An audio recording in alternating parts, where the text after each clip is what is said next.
music ministry ay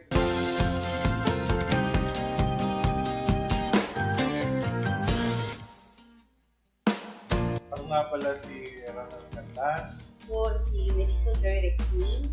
Ako si Rayland Arambulo.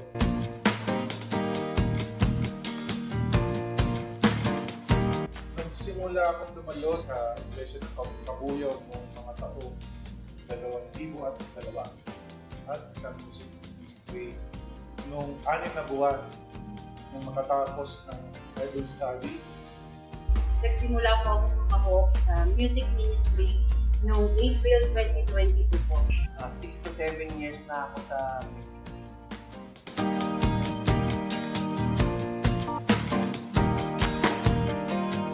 Actually, family of musicians kami. Simula kay Lolo. Si Lolo, ang gamit niya French horn. Papa trumpet. Mama major eh. Siguro doon na din nag-start yung wheel ko. Kaya lang, syempre, hindi na brass wheel yung hawak ko. Baka gitara naman para may Bata pa po ako, since yung father ko po is makanta. Siyempre, kung yun lagi ang narinig ko po, parang nag-release na rin sa inyo yung negosyo. Lumaki po ako sa church din po. Sa JF, Tuligaraw naman po. Ang unang ministry ko po doon, nung high school po ako, is sa music na po. Pero back up po ako. Parang sa akin po, doon nahubog yung sa music at mas lalo ko po pinahal yung pagkanta. Eventually po, naging isang leader na din po ako doon sa JF Tuligaraw. Mula ng high school hanggang sa college. Nagkaroon ako ng interest sa music noon ako ay high school dahil nga doon sa kapasikatan ng mga eskolang ng banda at dahil na rin sa pagiging kabataan, yun yung naging daan para magkaroon ng interest sa pagigitara. Doon ako nagpasimula.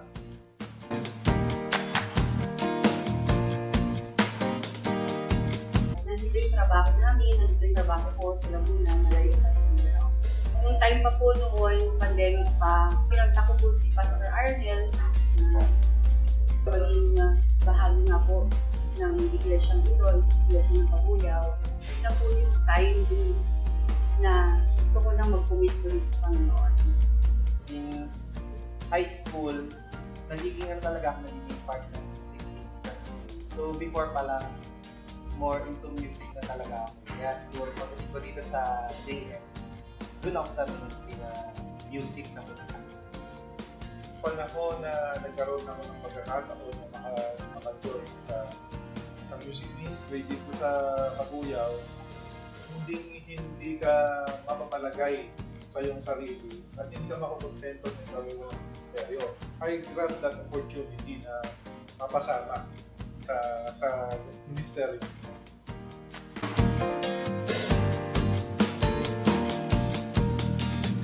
Ang pinaka-key is clear yung mind.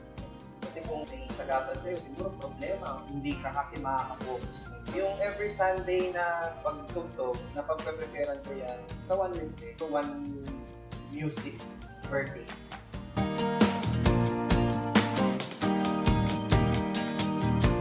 Ang pinaka-preparation na ginagawa ko is talagang bababalik ko sa prayer, salita ng Panginoon, at essentially, Panginoon dahil ikaw yung magiging instrumento ng pagpupuli, ng samba, ng gagawin ng mga kapatiran. I still believe na prepared ako physically, mentally, especially yung spiritual.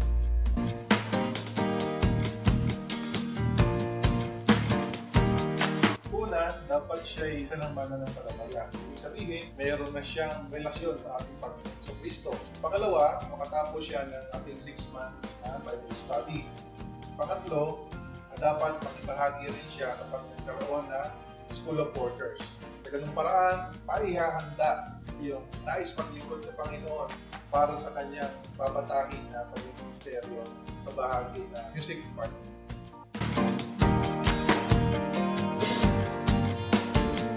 Magiging hamon sa kanila yung unang sila.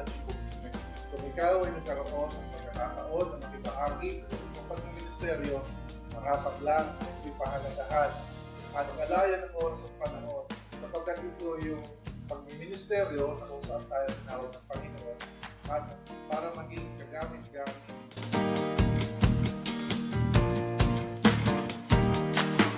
Ang mga kanta is described lang po. Pero yung totoong pagpupuri at pagsamba, salamat sa Panginoon is nasa puso po natin yun. Kung ano talaga ang Panginoon sa buhay natin. Actually, wala namang ministry na pinag-iwan. May kanya-kanyang level. Hirap. Pero worth it yun kasi may silbi yung ginagawa niyo. Nakasimba naman yung pinag-iwan. Malino yung paanyaya ni Apostol Pablo doon sa Aklat ng Efeso, chapter 5, verse 19 hanggang 20. At sabi diyan, sa pagtitipon nyo, mawit kayo ng mga salmo, himno at iba pang mga awit spiritual. Buong puso kayong mawit ng pagpuri sa Panginoon. Laging kayong magpasalamat sa Diyos Ama sa lahat ng bagay bilang pananampalataya ng ating Panginoong Kristo. So sa lahat ng pagtitipon at gawain ng Iglesia, naroon ang pag-aawitan, pagtugtugan, at pangunguna sa pagpupuri sa Panginoon. At kabahagi nga dito ang ginagawa ng music ministry. So isang pananagumpay kung magiging gamit at magiging Good morning kabahagi po mga ng kapatid. ministry. Good morning din po sa mga bagong dalo sa JF Kabuyaw. Welcome po. Inanyayahan ko po na tumayo ang bawat isa. Tayo po'y mag-umpisa na po sa ating gawain. Oh, hallelujah. Aming Diyos na banal, dakila, papuri at pagsamba sa iyo aming Diyos. Tunay kang dakila, Panginoon, sa aming buhay. Papasalamat po kami sa umagang ito na muli kami po ay dinako nyo upang kami po ay sama-samang magpupuri, sasamba sa iyong dakilang pangalan, Panginoon. Amin din pong nilalapit ang aming mga sarili. Patuloy po namin itong binababa upang ikaw, Panginoon, ang mataas. Humihingi po kami ng paglilinis. Anuman po yung karumihan na amin pong nagawa na hindi po kalugod-lugod sa iyong harapan, Panginoon. Patawad po sa lahat ng ito. Amin po inalalapit ang aming gawain sa umagang ito. Una po sa lahat po ng gagamitin mo. Dalangin ko, Panginoon, ang patuloy na pangunguna mo sa bawat isa. Nawa sa aming pag-aalay ng aming papuri, pagsamba sa iyo, ay ito po, Panginoon, ay maging kaluguran sa iyo. Ang nais namin, Panginoon, sa umagang ito ay masamba ka namin, mapapurihan ka namin, madakila ang iyong pangalan, Panginoon. Sapagkat ikaw ay mabuti, tunay nga karapat dapat sambahin, Panginoon, sa umagang ito. Dalangin ko din po, Panginoon, ang gagamitin mo na magpapahayag ng iyong mga salita.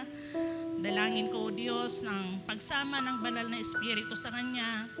Salamat po sa karunungan na patuloy mong pinagkakaloob. Dalangin ko, O Diyos, na maituro po niya sa amin ang iyong mga salita na meron po kalinawan at katotohanan, Panginoon. Ganon din po sa amin na makikinig, nawa, hindi lamang po kami makikinig, bagkos ito po ay masunod po namin at magawa sa aming mga buhay sa araw-araw. Aming Diyos, patuloy ka namin pinupuri at sinasamba sa umagang ito. Dakila ka, sambahin ka. Ito po ang aming dalangin sa ngalan po namin Panginoong Jesus. Amen.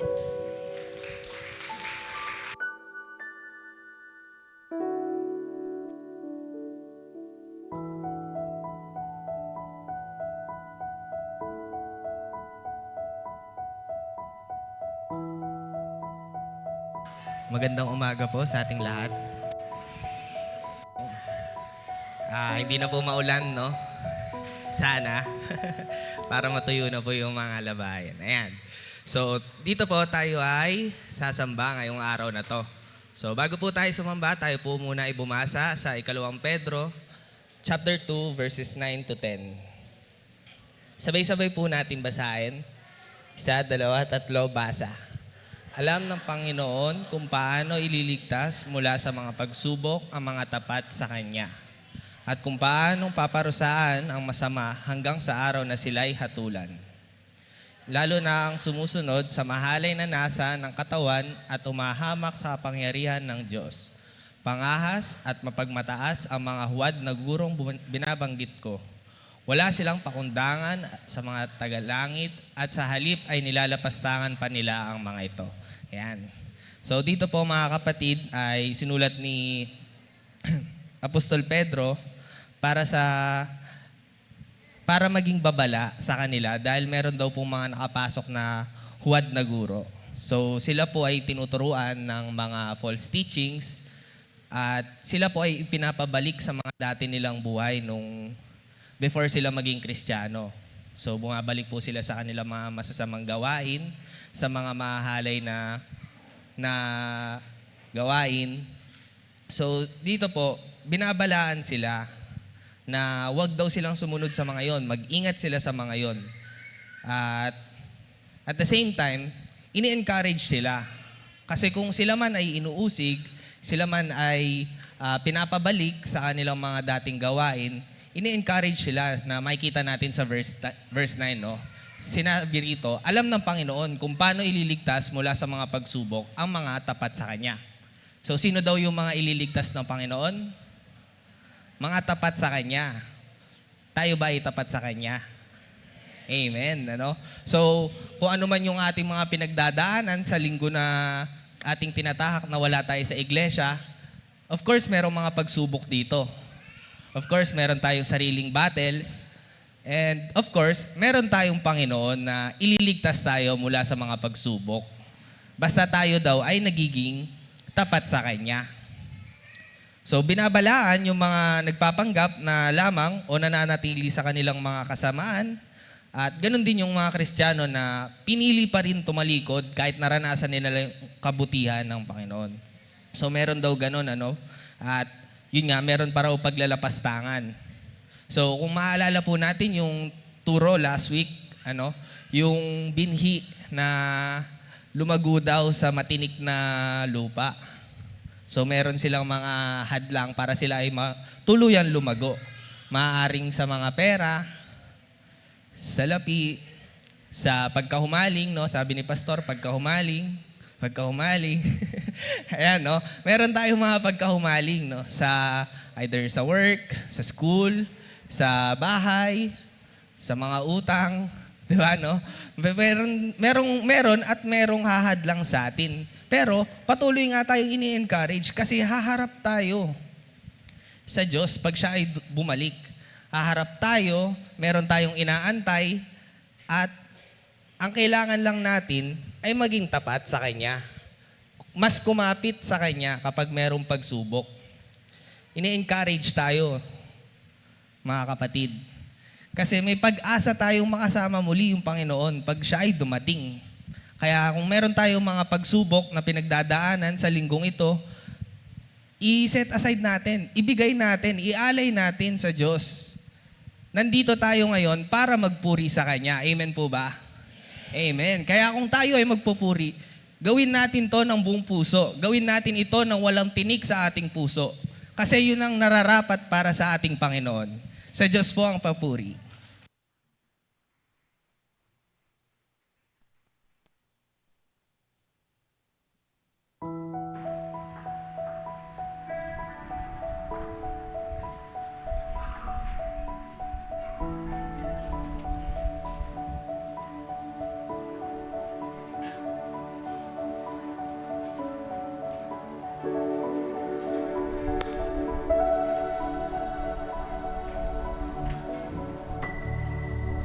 Magandang umaga po mga kapatid.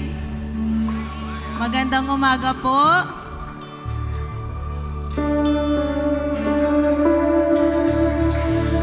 Ayun nakangiti sila lahat. So, masaya po ba tayo ngayong umaga na tayo nagkita-kitang muli? Amen. Sapagkat ito po ay biyaya sa atin ng Panginoon. Ano po, bawat umaga po, bawat pagkakataon na binigyan tayo ng Panginoon na magising sa umaga ay isang malaking biyaya na po sa atin. Yung hininga po natin, galing yan sa Panginoon. Kaya naman, dapat nating ialay sa Panginoon lahat ng ito. Yung lakas natin, yung bawat hininga, bawat kilos natin, sapagkat iyan po ay nanggaling sa Panginoon lahat. Naniniwala po ba tayo doon? Tayo po ay ginawa originally for Him. And the air that we breathe is for Him. Amen po? Kaya naman ngayong umagang ito, tayo po ay magpupuri, sasamba at magpapasalamat sa ating Panginoon. Hallelujah. Sama-sama po tayong sumayaw sa ating Panginoon.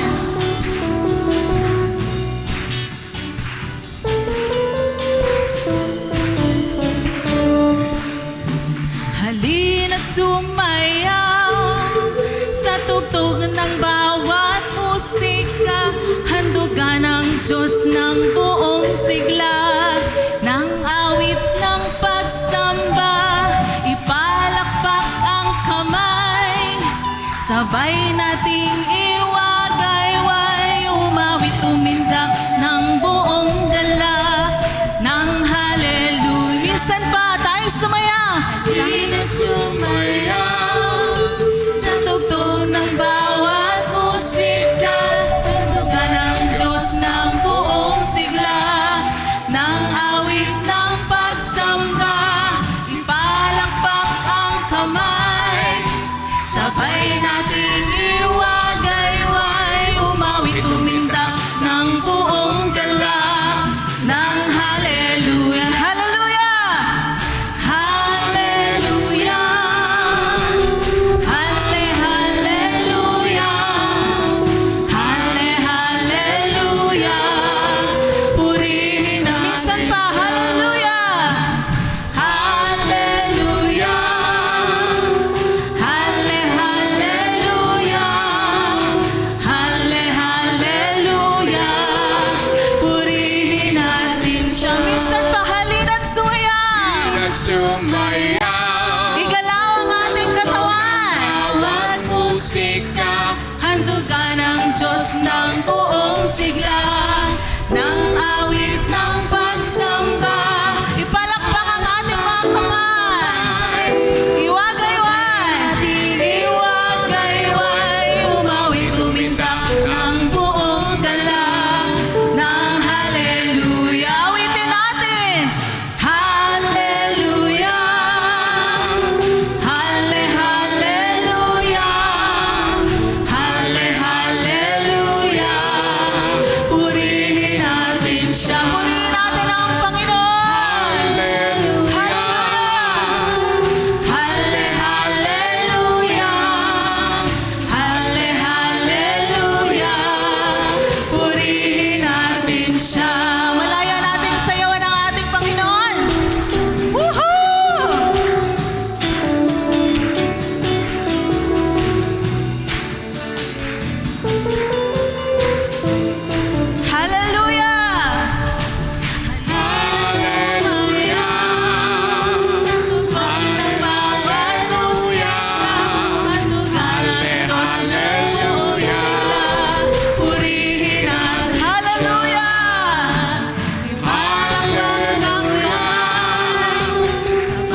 papuri, pasasalamat sa iyo lamang luwalhati at papuri, pasasalamat sa iyo lamang luwalhati at papuri, pasasalamat sa iyo lamang luwalhati at papuri, pasasalamat sa iyo lamang.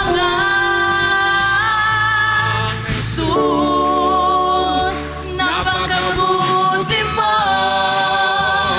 di ka nagbabago. Ikaw ay parating tapat sa iyong mga salita. O Jesus, ako sa iyo'y namamangha, umahabol sa pagsamba. Ang ngalan mo'y pupurihin magpakailan. Hallelujah! Hallelujah! Hallelujah! Sa iyo ang pagsamba. Hallelujah! Hallelujah! Hallelujah! Hallelujah! Sa iyo ang pagsamba. Hallelujah! Hallelujah!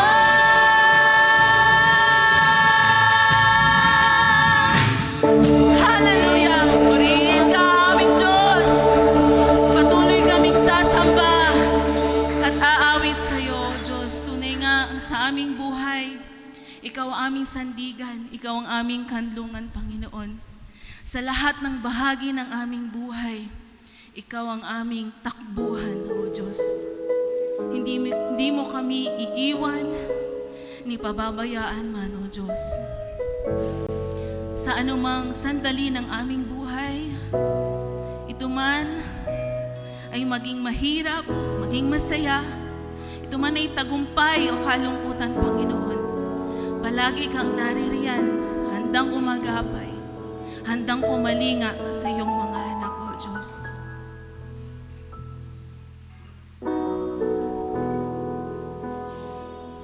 Oh, hallelujah.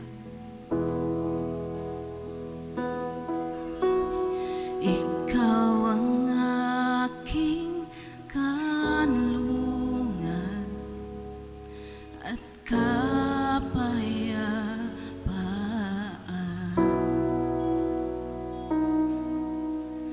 Ang dulot mo ay pag-asa, tugon ko'y pagsamba. Pasaning naglalaho sa ating pagtatakbo.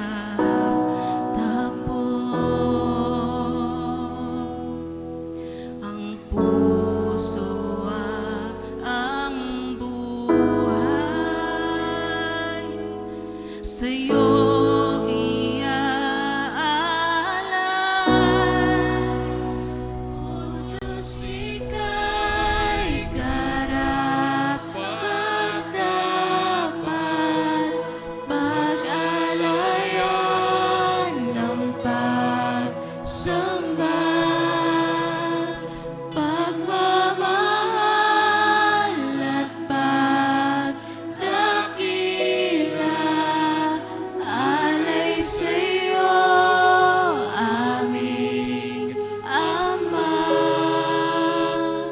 O Diyos namin, ang ikaw ay sambahin. Minsan pa, ikaw, Panginoon, ikaw ang aking kanlungan at kapayapaan. Dulot mo'y pag-asa, dulot mo ay pag-asa. Tugon namin ay pagsamba, Diyos. Samba, pasa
Diyos, ika'y karapat-dapat,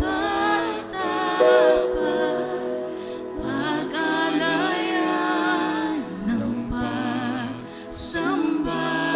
Aming pagmamahal, Panginoon, namin inaalay.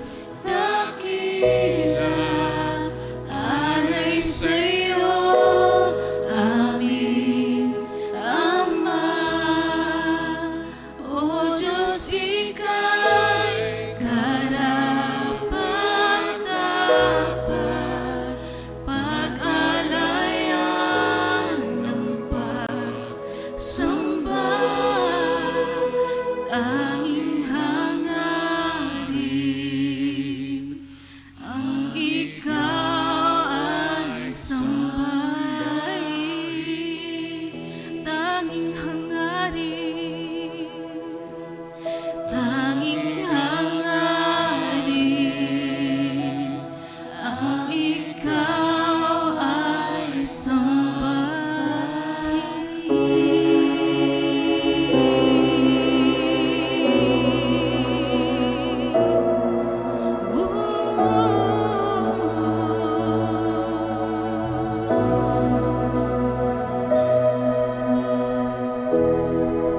makapangyarihan, mugat kublihan, ikaw, O Diyos, ang aming sandigan, iyong kabutihan at kadakilaan ang nagsamin sa katauhan. Dakilang hari, manunubos, wala na nga ibang tulad mo. Sa'yo lahat ng papuri, sa'yo lahat ng pagsamba. Lahat ng tutulog, lahat ng labi magsasabing ikaw ang Diyos. Makapangyarihan, mugat kublihan, ikaw, O Diyos, ikaw, O Diyos, ang aming sandigan, iyong kabutihan at kadakilaan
parangal at pagdakila, Panginoon, sa lahat ng kabutihang ginawa mo sa aming buhay, O Diyos.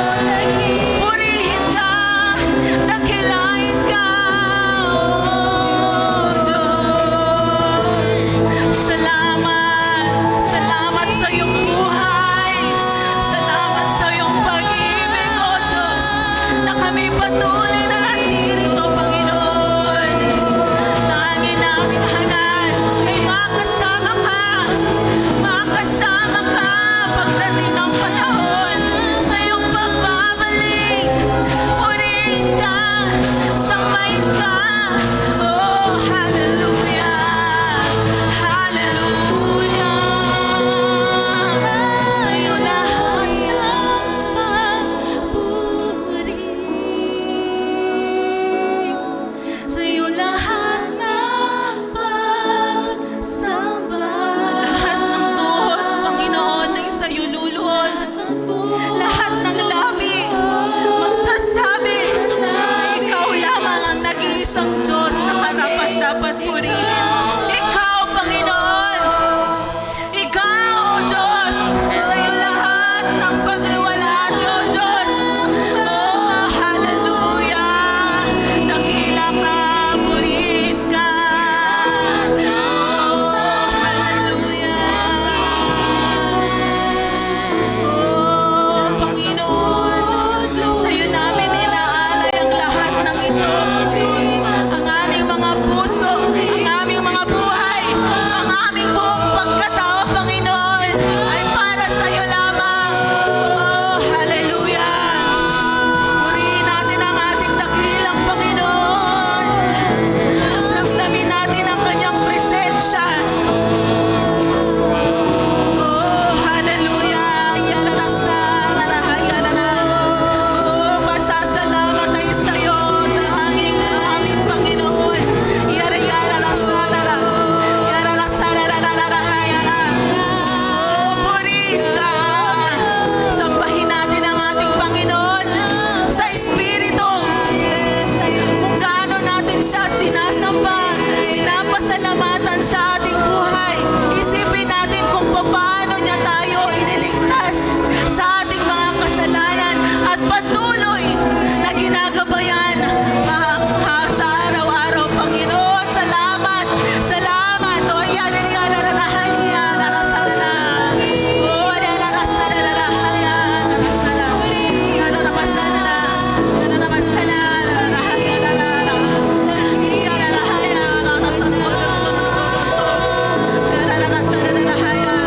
let's open our mouths. Oh, let's lift up our hands. Let's lift our hands to the Lord.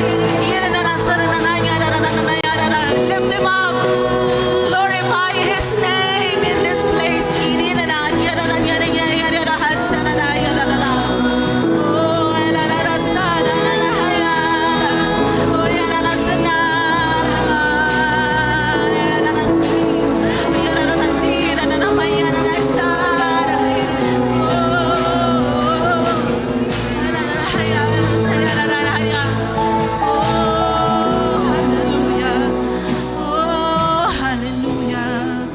Kapatid, gaano po natin kamahal ang ating Panginoon? Gaano po ba natin pinapahalagahan sa ating buhay? Nalalaman po ba natin na ang Panginoon ang dahilan ng lahat ng bagay? Ang Panginoon ang dahilan kung bakit tayo nandito. Kaya naman, nararapat siyang pasalamatan, nararapat siyang sambahin nang walang hanggang kaitaas-taasan. Ating sama-samang purihin ang ating Panginoon. Let's open our mouths. Let's lift up our hands. Sama-sama nating itaas ang ating Panginoon.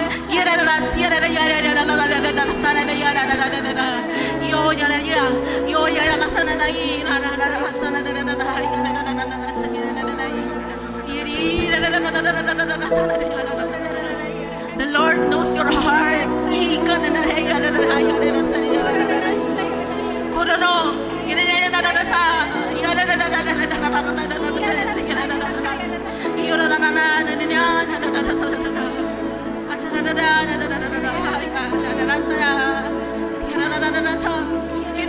At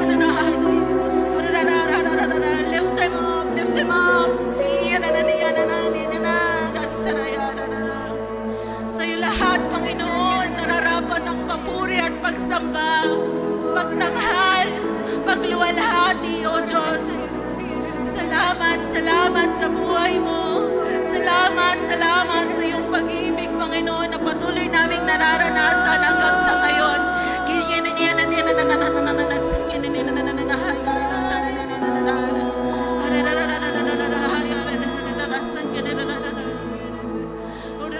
We are yours, Lord.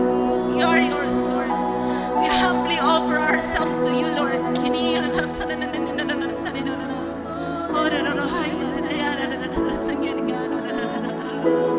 Oh, mabuti ka. Mabuti ka. Oh, hallelujah. Purihin ka. Hallelujah. Oh, hallelujah. Hallelujah. Minsan pa ating awitin sa ating Panginoon. Sa'yo lahat ng papuri. Sa'yo lahat ng pagsamba. Lahat ng tuhod luluhod, lahat ng labi magsasabing, Ikaw ang Diyos, Ikaw ang Diyos. Sa'yo lahat ng paluwalhati, sa'yo lahat ng pagdakila,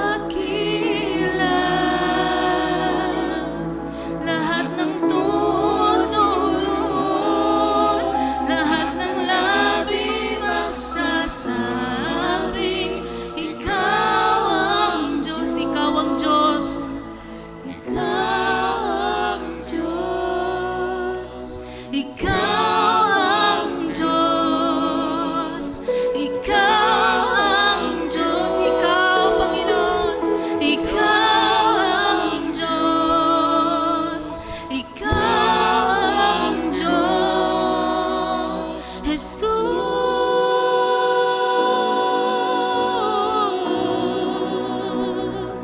Oh, Jesus.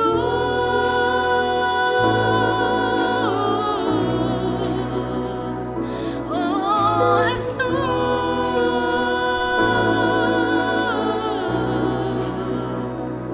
Oh, Jesus.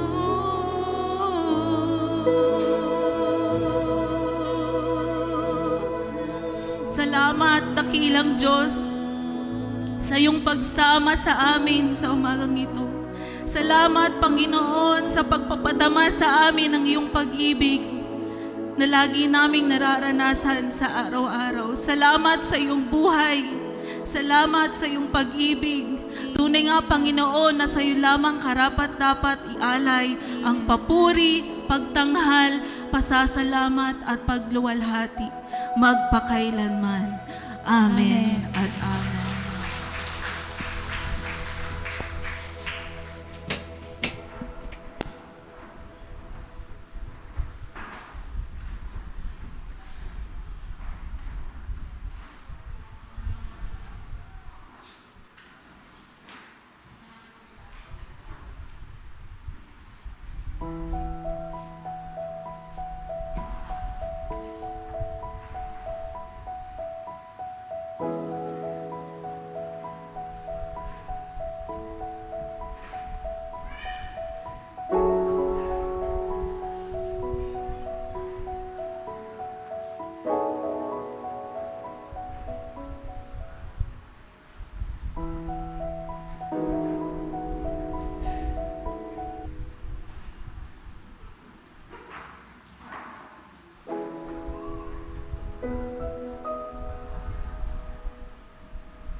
morning po mga kapatid. Isang maalinsangang umaga po sa inyong lahat. Medyo mainit na po ngayon, ano? Pero palakpakan po natin ang Panginoon sa kabila ng paiba-ibang weather. Praise God. At tayo po ay mag-aaral muli ng salita ng Diyos. Sa hindi po nakakakilala sa akin, ako po si Apprentice Elder Kuya Pem. Yan. Tawagin niyo na lang po akong Kuya Pem. Yan. So, pag-aaralan po natin ay kadugtong po nung pag-aaral natin nung nakaraang linggo. Natatandaan niyo pa po ba yung inaral natin? O nadagit na po? Yan. Uy, nagtawanan sila. Mukhang natatandaan niyo ha. Yan. So, yung ang pag-aaralan po natin ay yung kapangyarihan ng salita ng Diyos. Saan yung file ko?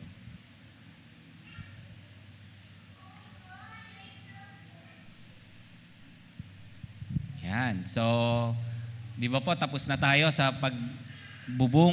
pakikinig at pagbubunga. So, pag-aaralan natin ngayon itong kapangyarihan naman ng salita ng Diyos. So, lahat naman sa inyo ay nakakapanood ng mga pelikula, di po ba? Or mga babasahing libro na patungkol sa hari or mga emperor. Di ba? So, doon sa mga pinapakita, mga lumang tradisyon, pag binanggit po nung lingkod na kailanman ay hindi mababali ang salita ng Diyos, ang salita ng hari, wala na po makakabali noon. Or pag natatakan na yung sulat or panukala ng hari, yung itinatak niya na yung ring niya, wala na pong makakasuway noon, talagang ipatutupad. So ganun po yung salita ganun din po habang lumalalim tayo sa pagbabasa ng salita ng Diyos, marirealize natin na ganun din pala ang salita ng Diyos. Walang makakabali, no? Hindi siya mapoporpit. Alam niyo yung forfeit? Hindi po height. Walang makakabali. So, hindi po madidisregard ang salita ng Diyos. So, doon po natin nahanguin yung ating pag-aaral patungkol po sa buhay ng mga Israelita. Sapagkat sila po yung best example na nakatanggap or hayagan nilang nakita at natanggap yung salita ng Diyos. Madalas po silang binababalaan or binibigyan ng reminders ng Panginoong Yahweh na huwag silang sasamba sa ibang Diyos. Noong unang panahon kasi, ang turing ng mga Israelita kay Yahweh ay muog at kanlungan, fortress. So pag nando sila sa muog at kanlungan, safe sila doon, di po ba? Yeah. Pero nilimot nila si Yahweh. Despite sa pagbababala ni Yahweh na, di ba nga kanina kinanta natin, aming Diyos, ikaw ang aming kapayapaan. Ikaw ang aming kanlungan. Pero dumating sa buhay nila na hindi na si Yahweh yung kanilang kapayapaan at kanlungan. Sa inyo ba, sino na ang inyong kapayapaan, mga kapatid? Yan. So, nilimot nila si Yahweh, no? Ang babala sa kanila, huwag niyo akong lilimutin at huwag kayong maghahanap ng ibang Diyos dahil yung mga Diyos na yon ay mahihina at yung iba naman ay Diyos-Diyosan lamang. So, si Yahweh yung the most high God. At ang lagi niyang sinasabi ay, niligtas ko kayo, paulit-ulit kong nire-remind kayo na pinalaya ko kayo sa pagkaalipin, sa kasalanan, ako yung umalalay sa inyo, at dito na kayo ngayon sa Promised Land, kung saan mamumuhay kayo ng safe. Nakakanlong kayo kay Yahweh, masagana. Kaya nga ang nickname nung Israel dati, di ba, the land of milk and honey. Nakakain na ba kayo ng honey? At milk? Yeah, so, ganun yung pakiramdam, no? So, nilimot nila si Yahweh. At alam niyo po kung ano yung consequence na sinabi ni Yahweh sa kanila. Ipapalupig ko kayo.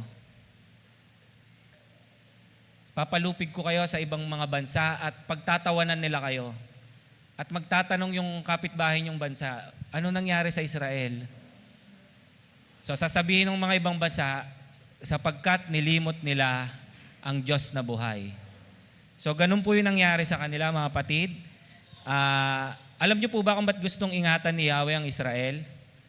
Gusto niya pong i-preserve.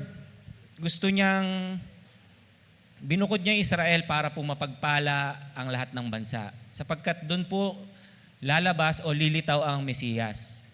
Kaya ang gusto ni Yahweh, magpakabanal sila. Pero lumabas sila sa kabanalan. No? Naganap sila ng ibang paglilingkuran. So, in short, hindi nila sininop yung kanilang pakikipagrelasyon kay Yahweh. Agree ba kayo doon, mga kapatid? Nagbabasa ba kayo ng Old Testament?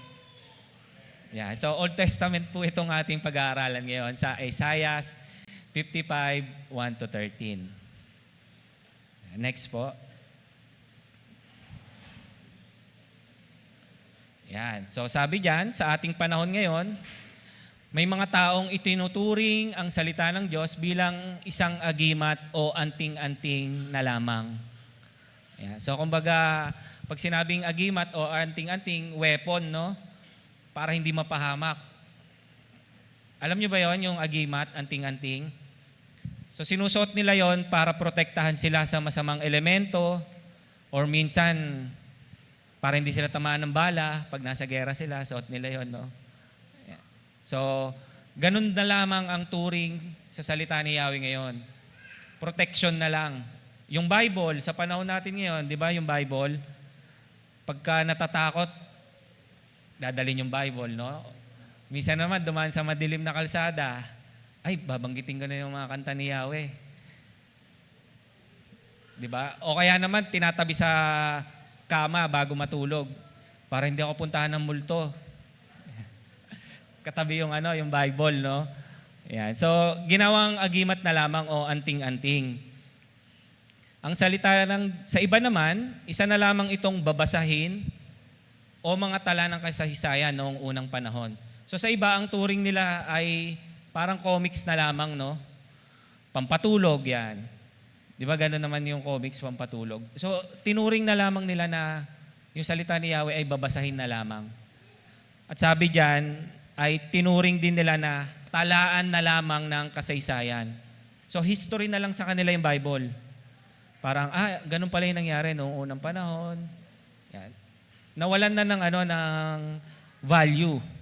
Tila nawalan na ng bisa at saysay ang mga pangungusap na namutawi sa bibig mismo ng Panginoon sa karamihan ng mga nakakabasa o nakakadinig nito. Tila nawalan na ng kapangyarihan ang salita ng Diyos. So ganun siya, mga kapatid. Dinisregard siya sa ating panahon. Sana hindi kayo ganon, mga kapatid. Yung iba, marami yung time nila sa paghahanap buhay, pero sa pakikinig ng salita ng Diyos, halos walang time, no? Sa paglilibang, madami. Sure ako dyan. Ang social media, andyan. Ang pelikulang Pilipino, nandyan. Series na ngayon daw ang mga palabas.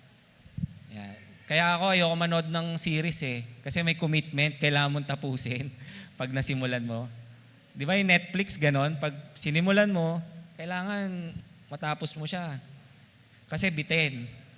May commitment, no? Yan. Pero sa pakikinig sa salita ng Diyos, ay kahit naririnig, meron naman mga kapatid nakikinig, pero walang value. Hindi niya tinetreasure yung kanyang napakinggan. Sabi nga last week, wala lang, nalaglag lang sa batuhan, no, yung salita ng Diyos. Hindi tumubo, umugat pero namatay. Meron namang salita ng Diyos, nalaglag sa mga tao, yung lupa konti lang, nagroots pero natuyuan kasi mababaw. So tayo bilang mga Kristiyano, dapat pinapahalagahan natin yung salita ng Diyos. Amen? Wala ba sa JF niyan yung hindi nagpapahalaga sa salita ng Diyos? Oh, wala. Sa Israel nangyari no? Yan.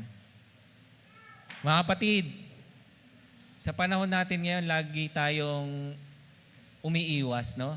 Hindi, Israel lang yon yung matigas ang ulo.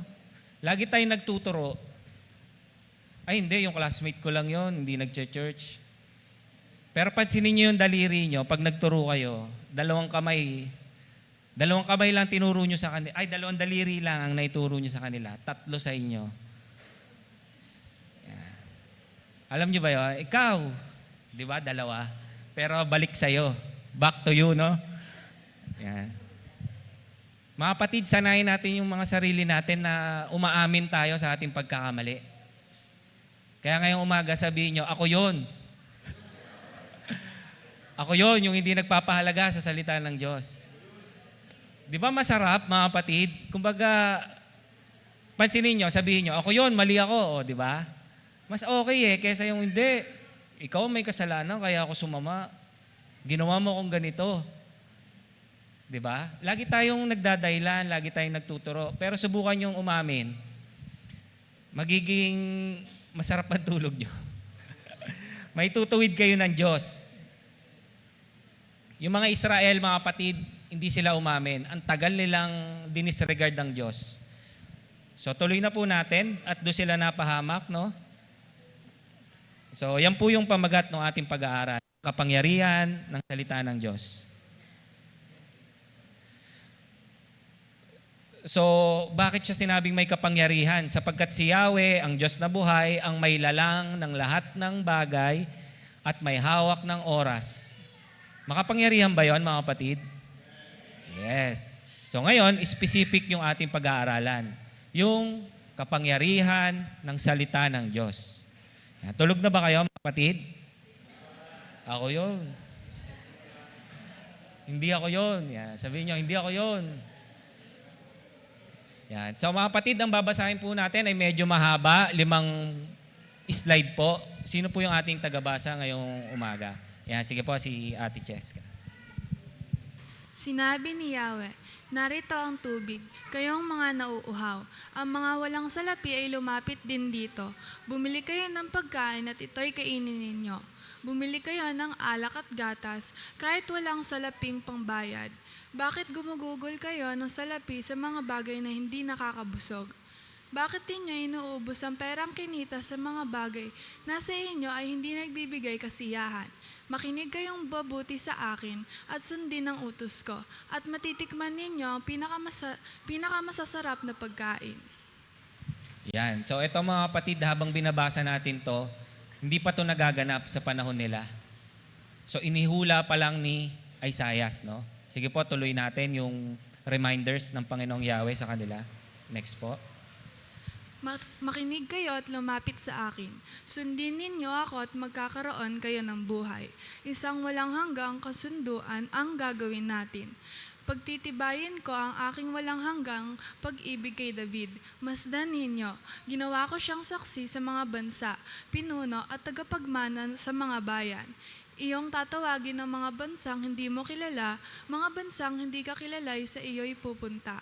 Darating sila alang-alang sa iyong Diyos na si Yahweh, ang banal na Diyos ng Israel, sapagkat pinaparangalan ka niya. Hanapin mo si Yahweh habang siya'y matatagpuan.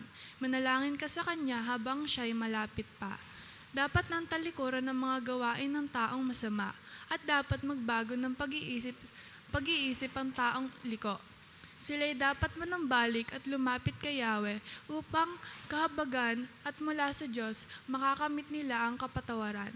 Ang sabi ni Yahweh, ang aking kaisipay hindi ninyo kaisipan. Ang inyong kaparaanan ay hindi ko kaparaanan.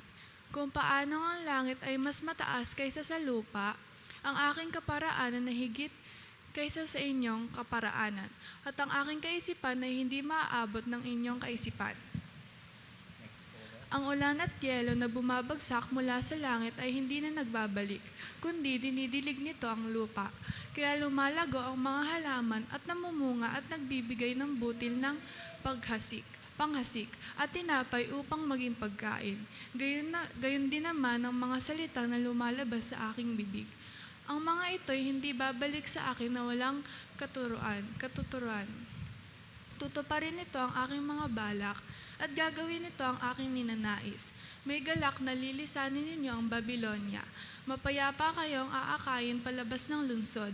Aawit sa tuwa ang mga bundok at mga burol. Sisigaw sa galak ang mga punong kahoy. Sige po, wait lang po. Kami natin basahin yung isa. Yan. So mga kapatid, habang nakasulat na po ito nung panahon ng mga Israelita, hindi pa po sila captured ng Babylonia. Hindi pa sila nakaka-capture. After 150 years, not to be exact, baka 120 or 130, pero halos mga ganon, 150 years silang nakasulat to, so sumapit yung 150 years, doon na, na-capture na sila ng Babylonia at matagal silang naalipin doon, mga kapatid. Kaya nga sa 12, sabi po dyan, may galak, nalilisanin nyo ang Babylonia. So ibig sabihin, lalaya din sila. Nakukuha nyo, mga kapatid? Kahit binabasa nila na yung mga nakasulat, pero sooner, palalayain din daw sila pag sila ay, na-serve na yung purpose ni Yahweh sa kanila. So may galak, nalilisanin nyo ang Babylonia. Mapayapa kayong aakayin palabas ng lungsod, aawit sa tuwa ang mga bundok at mga burol. Sisigaw sa galak ang mga punong kahoy. So mga kapatid, pamilyar naman kayo sa history ng Babylonia, Matagal na alipin ang Babylonia at sinira yung templo ni Yahweh. Wasak. Kaya nga, di ba sa panahon natin ngayon, yung Israel, isa na lang yung pader. So yun pa yung tanda. Hindi pa buo yung templo. So yun na yung naiwan, So yun pa yung latay ng Babylonia sa kanila. Sa kanilang hindi pagbabalyo sa salita ni Yahweh. Mga kapatid, may mga mangilan-ngilan pa din naman na sumasamba kay Yahweh, pero nadamay. Nagets niyo yun, mga kapatid? Minamahal mo si Yahweh, pero damay ka doon sa iyong kababayan. Damay ba kayo sa korupsyon, mga kapatid? Yan. So ganoon, mga kapatid, madadamay kayo. Tignan mo yung katabi mo. Yan. Damay ka, sabi mo sa kanya. Damay ka. Yan. So tiniis nila yon, mga kapatid. Tiniis yon ng mga tapat kay Yahweh. Na-imagine nyo ba yon, mga kapatid? Andun sila sa ibang bansa. Gusto nila sumamba kay Yahweh, hindi sila makasamba. Panay daing sila, panay pray sila, Paggising nila, trabaho na ulit. Tapos yung tinrabaho nila, halos hindi nila matikman. Yan. Nakakain na ba kayo ng isang subo lang? Sa mga kadete, ganun yung training Ayun, 3 subo daw. Mahabagin yung nagbigay doon. Yan. So mga kapatid, wala silang kamalay-malay yung iba. Na tuloy-tuloy sila sa pagbulusok, sa kapahamakan. At ang masakit nga doon, syempre may mga anak din sila na isinilang na doon sa Babylonia. So imagine, pagmulat ng mga bata, bakit tayo nandito? Iba yung salita natin pero slave tayo, Gusto nyo ba yun, mga kapatid? Pagmulat nyo, nasa ibang lugar na kayo, alipin na kayo ng ibang bansa. Ayaw, di ba? Ayaw. So, ganun yung nangyari sa kanila, mga kapatid. Bumulusok sila at nadamay. Kapamilya man nila o anong dahilan? Nilimot nila si Yahweh.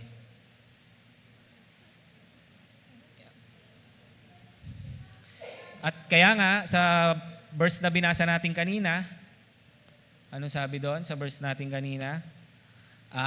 Verse 12, may galak, nalilisanin nyo ang Babylonia. So matatapos din yung inyong paghihirap. Lalaya din kayo ng may galak. Nandiyan pa ba kayo, mga kapatid? Nasusundan nyo pa? So basahin natin yung 13. Sa halip ng mga tinik.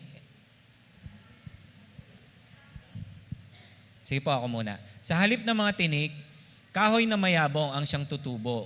So na-imagine nyo ba, tinik yung mga kalagayan nila, Kahoy na mayabong ang siyang tutubo, sa halip na dawag, mga kakahuyan ay muling darami at magsisilago.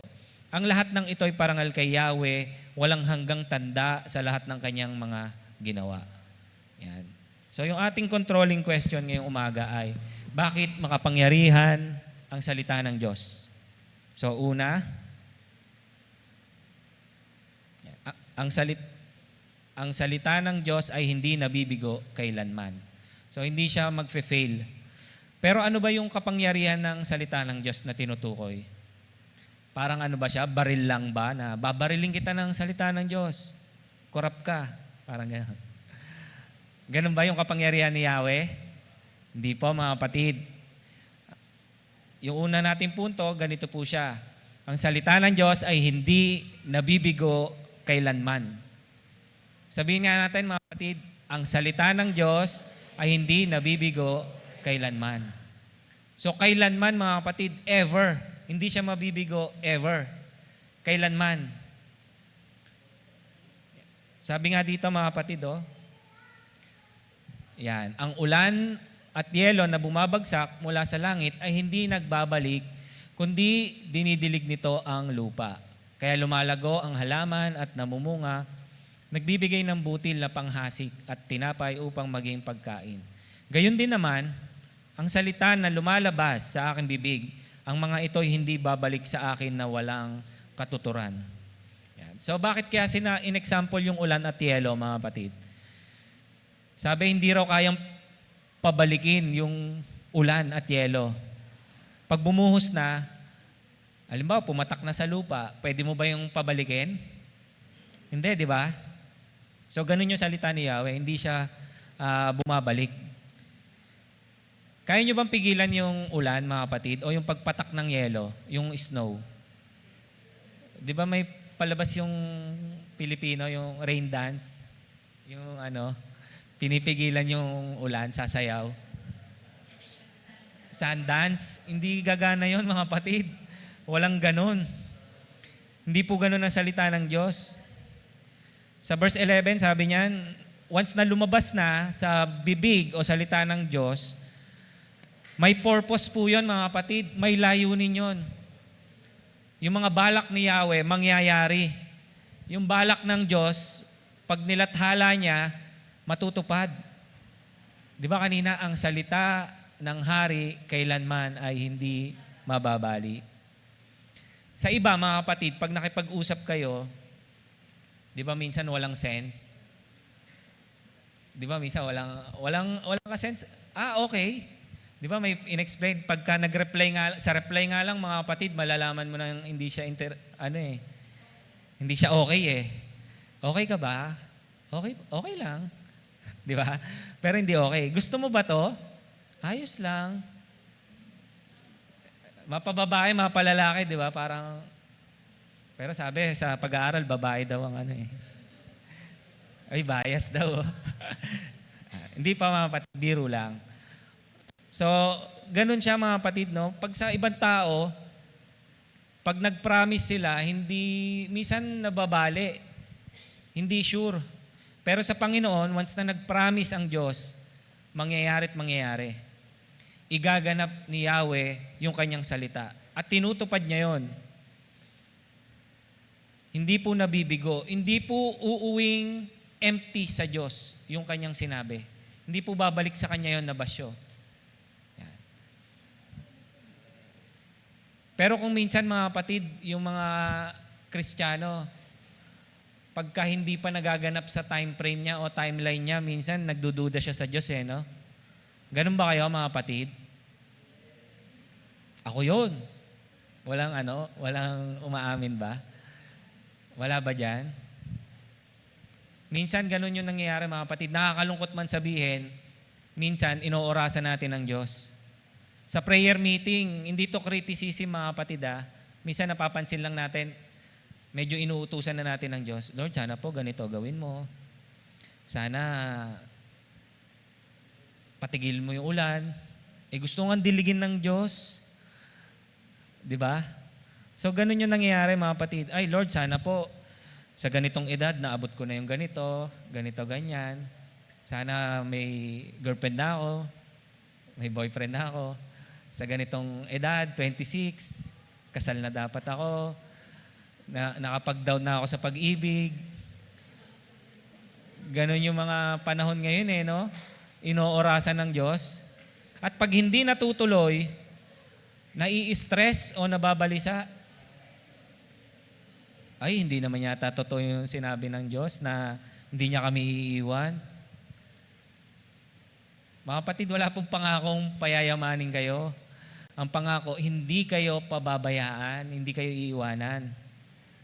Yung iba nawawalan po ng gana magpatuloy.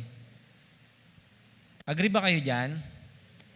Yan. Kaya nga minsan kumukonti yung attendance. Ako yun. Yan. Yung naligayahan na lang sa sa mga excuses, ay, kakagising ko lang po eh. So makikita mga kapatid, kung pinahahalagahan natin yung salita ng Diyos. Sabi nga nakaraang linggo, hanggang ulan lang ba yung iyong pananampalataya? Pag umambon, di ka natutuloy. Gusto mo buhos, no? Kasi pag ulan pag ambon, patak-patak, maputik pa eh. Titilamsik na. Biro lang mga kapatid. Masyado tayong controlling. Alam nyo ba yon mga kapatid? Pag hindi sinagot, nasasaktan, no? Hindi ako sinagot ni Mahilig tayo sa instant, mga kapatid. Instant pangarap, instant noodles, instant no traffic. Yan, yung mga nagdadrive, no? Ayaw ng traffic. Gusto, pagsakay sa sasakyan niya, andun na siya agad sa destino niya, no? Walang ganon, mga kapatid. Kailangan mong suungin yung may road courtesy, mga kapatid. Hindi lang ikaw may-ari ng kalsada. Share the road. Amen? Yan. Yung iba gusto, instant trabaho, no? Pinag-pray, Lord, sana po magkatrabaho na ako. Tapos nagkatrabaho, Lord, ayoko na po. Mahirap. Mga kapatid, wala pong hindi mahirap. Lahat po talaga may kaakibat na sakripisyo. Amen? Yan. So, huwag tayong mawalan ng loob, no? Sa Panginoon, iba. Pag siya nangako, tutuparin niya.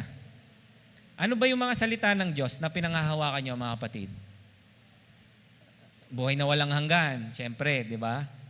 Yun ang pinakamahalaga, yung kaligtasan. Once na niligtas ka niya, ramdam mo na talagang minahal ka ng Diyos, nilinis ka niya. Yun dapat yung pinag-uugatan yung mga salita ng Diyos. Amen? Pero kayo, ano bang pinanghahawakan? Babalik ang Diyos. Yan. So babalikan tayo ng Diyos sa ating sa katawang nasisira, papalitan, no? Yan. At alam nyo ba, mga kapatid, sabi sa pag-aaral ay malapit na raw po talagang bumalik ang Panginoon. Amen? Nananabik ba kayo sa pagbalik ng Panginoon? Yan. Kasi kung hindi na, tayo na yung mga nawawalan ng kapangyarihan sa atin, yung salita ng Diyos. Winawalang bahala natin yon pagka ganon. So ganon yung nangyari sa Israelita, no, mga kapatid. Namatay yung kanilang pakikipagrelasyon kay Yahweh. Nawalan yung kanilang pagtitiwala kay Yahweh. Hindi nila na ipagtanggol yung mga pangako kay Yahweh. Yung mga pangako ni Yahweh sa kanila. Hindi nila napanindigan, kaya nalupig nga sila, nadaig sila sa alalahanin sa buhay.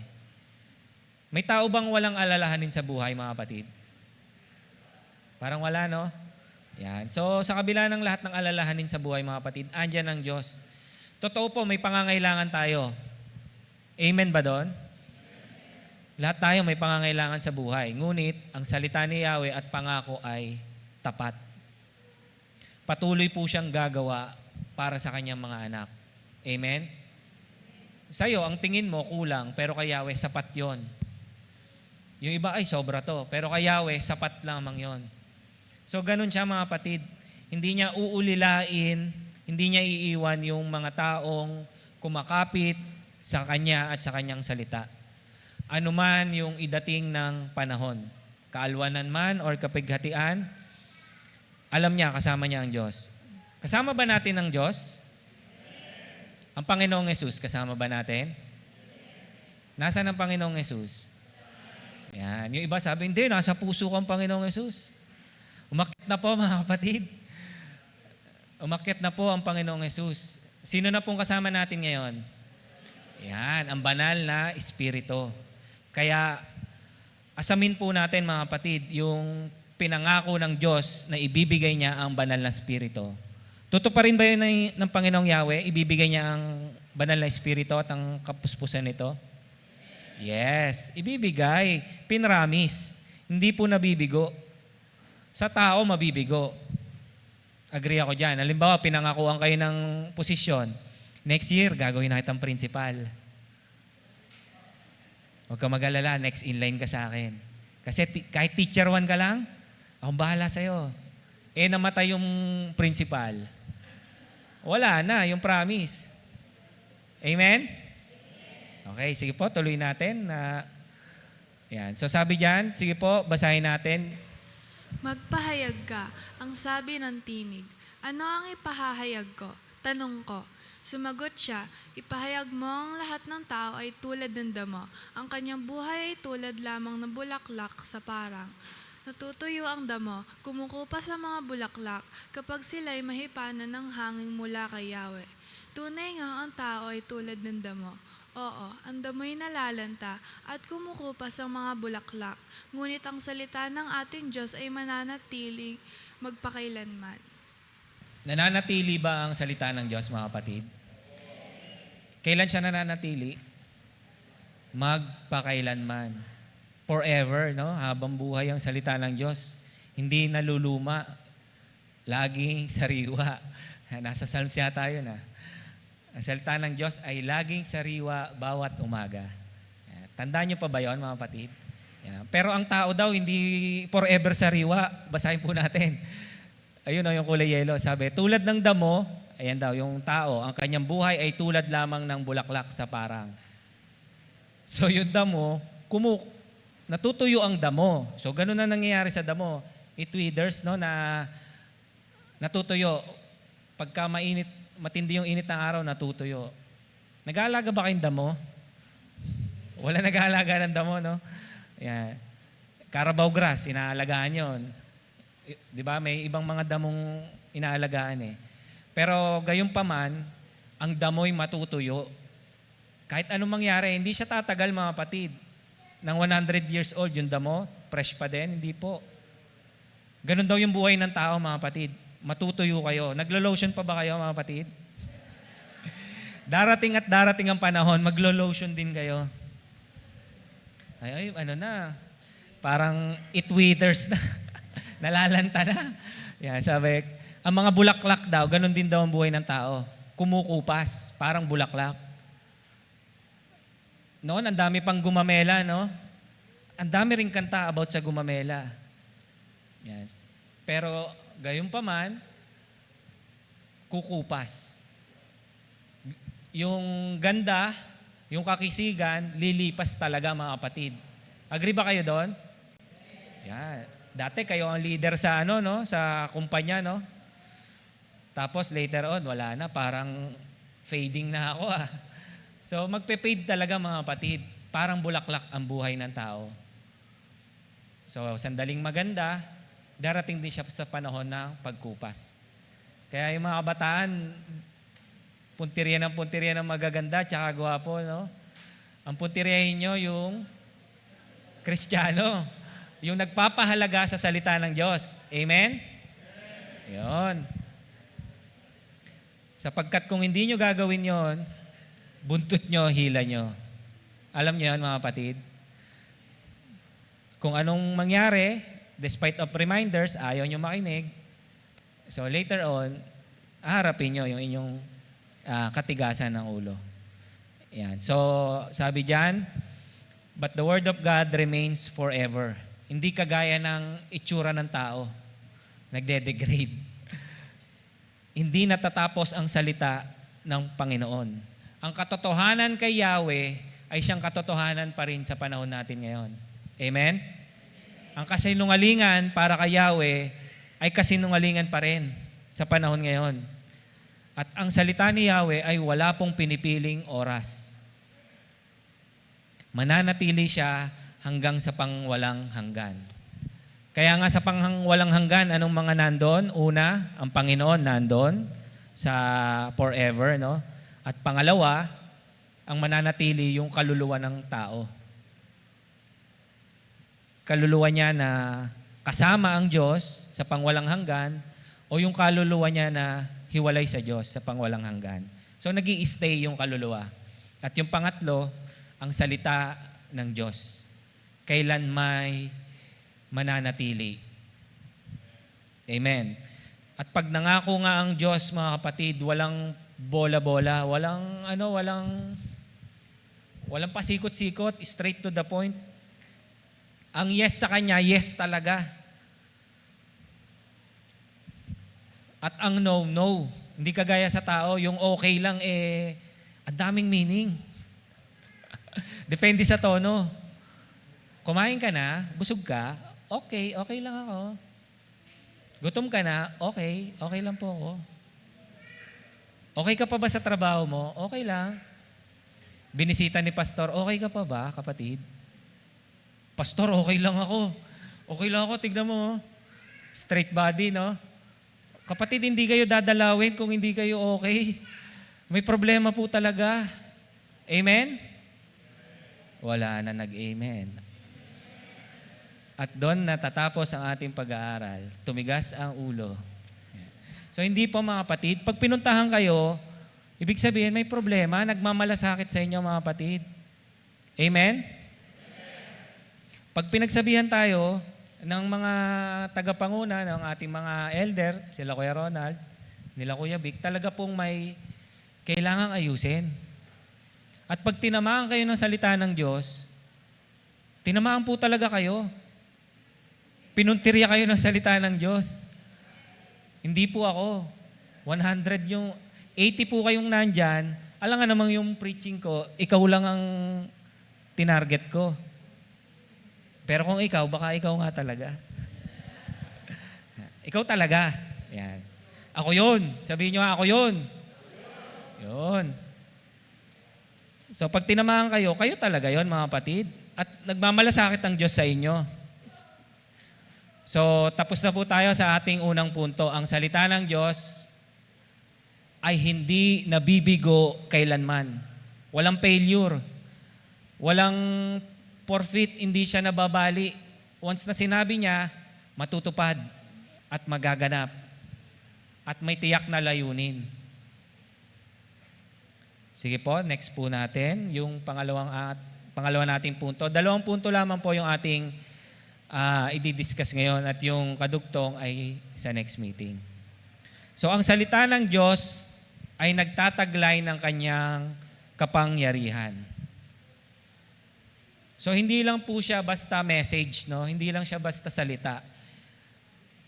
May taglay po siyang attributes ng Diyos, yung kapangyarihan ng Diyos. Sabi, it is the infallible word of God and absolute authority in matters of faith and conduct. Di ba nga yun yung ating statement of faith? Pinakamataas na saligan ng ating pananampalataya, yung Biblia. At ang pag binasa nga natin yung mga sulat ng apostol, kung gusto mong maayos yung buhay ng isang tao, gamitin mo yung salita ng Diyos. Pangsaway siya. Amen? Kung gusto mong tulungan yung kapwa mo, salita ng Diyos, mga kapatid. So, isa lamang ba siyang salita? Hindi po. Taglay niya ang kapangyarihan ng Diyos. So, basahin po natin yung ating yung kulay yellow na lamang po. Ang sabi ni Yahweh, ang aking kaisipan ay hindi ninyo kaisipan. Ang inyong kaparaanan ay hindi ko kaparaanan. Kung paano ang langit ay mas mataas kaysa lupa, ang aking kaparaanan ay higit kaysa inyong kaparaanan. At ang aking kaisipan ay hindi maaabot ng inyong kaisipan. Yan mga kapatid, no? So sabi dyan, kinakabahan na yung mga Israelita, parang lifetime na yung sentensya sa kanila sa bayan ng Babylonia. Pero ito po yung sulat ni Yahweh. Ito ang solusyon. Hanapin si Yahweh habang siya'y matatagpuan. Habang kaya mo pang makinig ng salita ng Diyos. Habang kaya mo pang umunawa. Di ba hindi naman lahat pinanganak na okay. Meron talagang hindi okay, no? Yung hindi niya kayang umintindi. 'Di ba? Meron namang nagpalalo sa buhay, nagpasaway. So, medyo nasiraan ng bait, no? So, sabi ni Yahweh, habang kaya mo pang umunawa, magbalik loob ka na sa Diyos. Habang siya'y kaya mo pang matagpuan, habang pinahihintulutan ka pa ng Diyos na matagpuan mo siya at bumalik ka sa Kanya, bumalik ka na. Sabi niya sa mga Israelita, at ganun na rin sa atin, manalangin ka sa Kanya habang siya'y malapit pa. Dapat ng talikuran ang mga gawain ng taong masama at dapat magbago ng isip ang taong liko. Sila'y dapat manumbalik at lumapit kay Yahweh upang kahabagan at mula sa Diyos, makakamit nila ang kapatawaran. Kasi ano na sila mga kapatid, low moral na sila sa Babylonia, no? Pero sabi ni Yahweh, ito ang yan ang aking paraan, sabi ng Diyos, yung naka-highlight. Yan yung tama. Ang aking kaisip ay hindi nyo kaisipan. Ang inyong kaparaanan ay hindi ko kaparaanan. Kung paanong ang langit ay mas mataas kaysa lupa, ang aking kaparaanan ay more than sa iyong kaparaanan. So siguro sabi ng mga Israelita, Panginoon, palayain mo na kami. Now na. Di na po namin kaya. So parang ganon. Pero sabi ng Diyos, sige, konting konting hilaw pa yung iyong pagkastigo. Yan. Gusto niyo ba mahilaw, mga kapatid? Ayaw. Hindi masarap yung hilaw, no? Hilaw na kanin, yung matigas. Minsan niluluwa no? Hindi naluto na maayos. Pero ang tinutukoy po ni Yahweh dito, mga kapatid, yung kanyang ways is higher than our ways. At unmeasurable para sa isip ng tao. Pilit mo mang unawain, hindi mo lubusang maunawaan. Sapagkat Diyos nga siya, mga kapatid, hindi mo kayang pantayan yung kanyang kaisipan. Sabi diyan, yung espasyo ng lupa sa langit, alam ba natin yung agwat o sukat nito? Pwedeng alam natin yung dyan lang, pero yung sa outer space, kaya mo ba, mga kapatid? So, kumbaga ganun lamang, pinapakita lang niya, no, na masyadong malayo yung iyong yung mind mo, yung karunungan mo ngayon, no? Sobrang layo.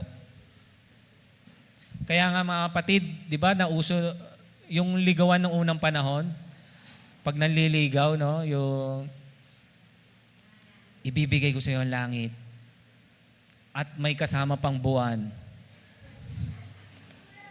Sagutin mo lang ako. Di ba ganun nung unang panahon, no? Kung mga ako, wagas. Mga kapatid, hindi natin kayang abutin ng kaisipan ni Yahweh, masyadong mataas. Sabi nga sa Job 11, mas malawak ang pag-iisip ni Yahweh, kasing lawak ng dagat. Kaya nyo bang sukatin yung dagat? Yung laman ng dagat? Halimbawa, yung isang baso, hanggang ganun lang yung isip natin. Pero yung isip ni Yahweh, hindi mo kaya i-shoot sa isang baso. Hindi mo kayang punuin yon. Kulang yung atin, mga kapatid. Sa Panginoon ay masyadong mabuti, no? Para sa atin, pangit. Pero kay Yahweh, maganda yung ginagawa niya. Sabi nga niya, ang aking kaisipan ay hindi nyo kaisipan. Yung pagpapalupig niya sa bayan niya, tama ba yon?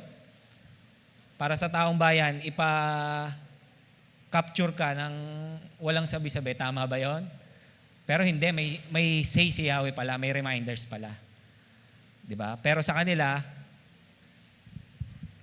Kuya Pem, puro Old Testament naman sinasabi mo. Antok na kami. Antok na ba kayo? Yan. Sige po, yung kaisipan na lang ng Panginoong Jesus, ng ating Panginoon sa New Testament. Yung may nag-alay po ng mamahaling pabango sa alabastro.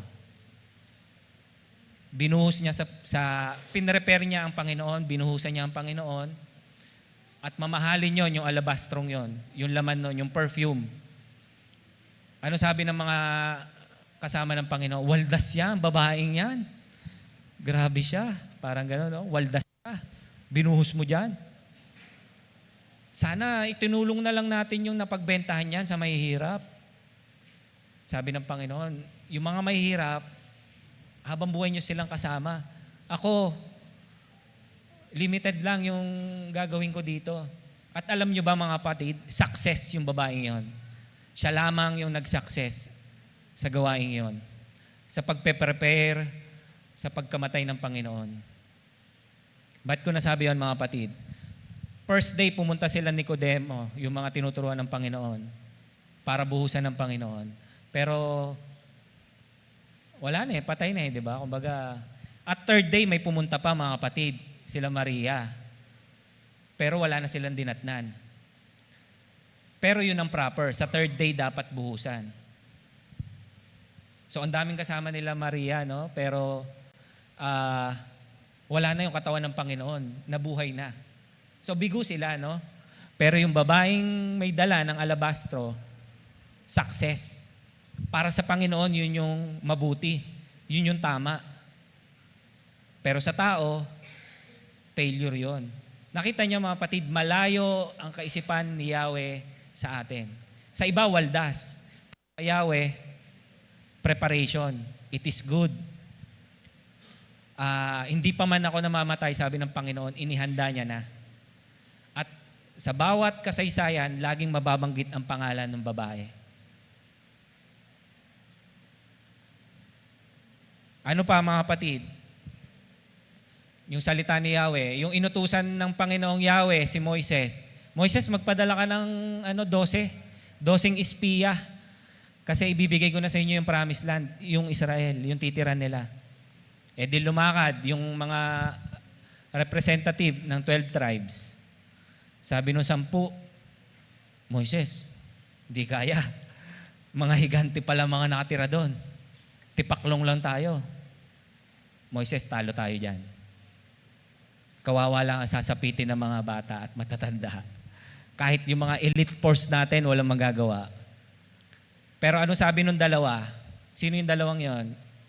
Anong naintindihan nyo sa Sunday school, mga bataan? Sino yung dalawang yon? Si Joshua at si Caleb. Di ba? Ano sabi nila Joshua at Caleb? Moises, malalaki sila, pero kayang-kaya natin sila. Sapagkat ibinigay na sa atin sila ng Diyos. Malulupig natin sila. So nakita niyo yung kaibahan, mga kapatid? Merong mga nagpapahalaga sa salita ng Diyos. Meron namang nag-disregard. Minsan pinipili, yung tao, mga kapatid, kaya lamang niyang tumugon dun sa kaya niyang intindihin at hindi niya kayang intindihin. Pero si Yahweh, masyadong malawak yung kapangyarihan ng kanyang salita. Bakit ko sinasabing ganon? Halimbawa, may blueprint, may magpapatayo ng bahay, no? Siyempre, tatawag ka ng tagabasa. Si Kuya Ronnie, tatawagin natin. Tapos, tatawagin din natin si Kuya Ronnie po, architect, no? Tapos, tatawagin din natin si Kuya Kenneth, yung ating civil engineer, no? Kuya Kenneth, tignan mo nga itong blueprint, basahin mo.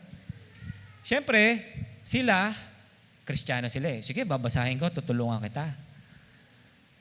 Pero, pag may naghanap ng star witness sa Senado, Kuya Ronnie, mag-star witness ka naman. Ayoko, kuya, wala akong alam dyan. Diba? So, ang tao, tumutugon lang siya doon sa alam niya at hindi niya alam. Naintindihan niyo, mga kapatid? Pero ang Lord, pag umaksyon, ang action niya based sa alam niya. At enough na yon, mga kapatid. Alam ng Diyos yung lahat ng bagay. Agree ba kayo doon?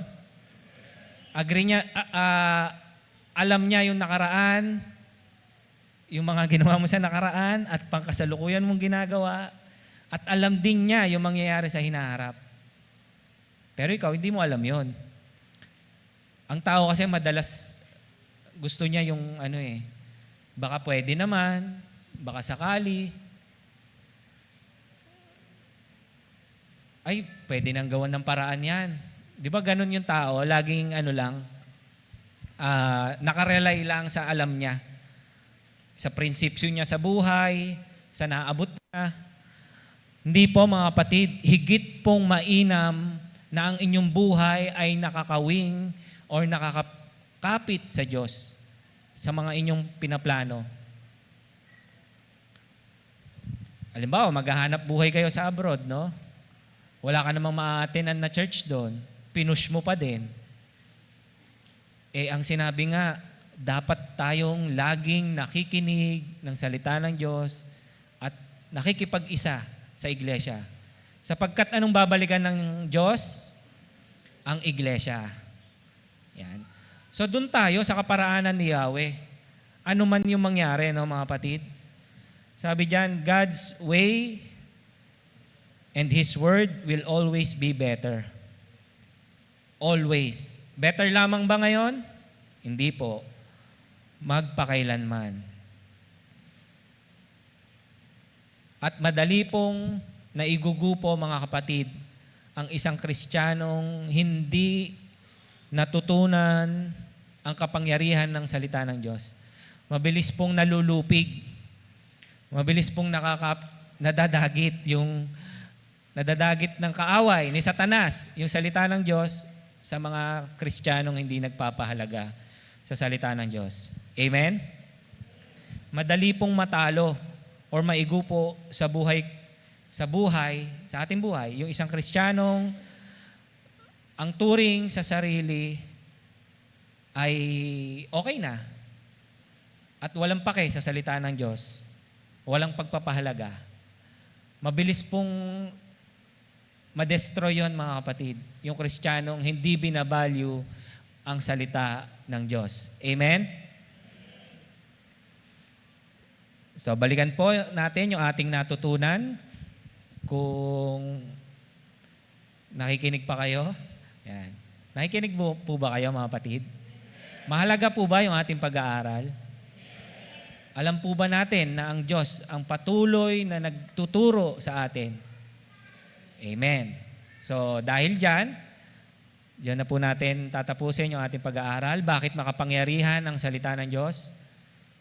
Ang salita ng Diyos ay hindi nabibigo kailanman. So, yung tao, umalis na siya sa mundo, yung salita ni Yahweh, buhay pa din. Amen? Kaya nga iba nagla-last will testament, no? Kasi mahalaga yon. Pero yung salita ni Yahweh, hindi ka pa nakakapag-last will testament, ano pa rin, andun pa rin siya, hindi pa rin siya nabibigo. Lumisan ka man sa mundo, andyan pa rin yung salita ni Yahweh. At pangalawa, bakit makapangyarihan? O bakit reliable o powerful ang salita ni Yahweh? Sapagkat, taglay niya yung kapangyarihan ng Diyos. So, malayo yung agwat ng ating kaisipan sa kaisipan ng Diyos. Sa tao, sayang. Pero sa Diyos, sulit. Yung pag-iika-po, pagtatights, mga kapatid, sa tao, sa ibang tao, waldas, di po ba? Sayang, or hibang kayo mga Kristiyano kayo, tatights pa kayo, at 10% pa. Di ba? Kahibangan yon, mga kapatid, sa sanlibutan, kahibangan yon. Pero sa Diyos, may purpose siya para maihayo ang salita ng Diyos at tanda rin naman yon ng pagpapasakop at paglilingkod. Amen? Yan. So, purihin ng Diyos sa umagang ito at nawa sa susunod na isang linggo ay present kayo para complete yung kapangyarihan sa inyo. Yan. So, maraming pong salamat. Purihin ng Diyos. Sa Kanya lamang po ang kadakilaan.